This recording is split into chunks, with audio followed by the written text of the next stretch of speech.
మేడ్చల్ జిల్లా గట్కేసర్ మండల కేంద్రంలోని ఓ ఫంక్షన్ హాల్లో ఇఫ్తార్ విందును ఏర్పాటు చేశారు. ఈ కార్యక్రమానికి ముఖ్య అతిథిగా ఎమ్మెల్యే సుధీర్ రెడ్డి, జెడ్పీటీసీ మందా సంజీవ్ రెడ్డి, ఎంపీపీ బండా శ్రీనివాస్ గౌడ్, ఎంపీటీసీలు, సర్పంచ్లు, నాయకులు తదితరులు అధిక సంఖ్యలో పాల్గొన్నారు.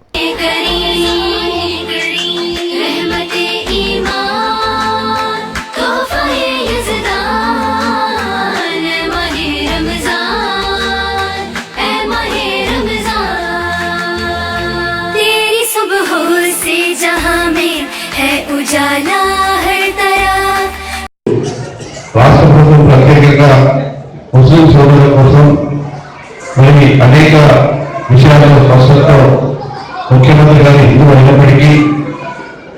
హిందూ మతాన్ని గౌరవిస్తూ ముస్లిం సోదరులను కూడా గౌరవిస్తూ ఇతర సోదరులను గౌరవిస్తూ వాళ్ళు చేస్తున్న పనులను మరి ప్రభుత్వ పరంగా కూడా ఒక చేయించి జరపాలని ఆలోచిస్తుని రంజాన్ పండుగ 2 రోజులు మరి ఇతర సోదరులు ఇతర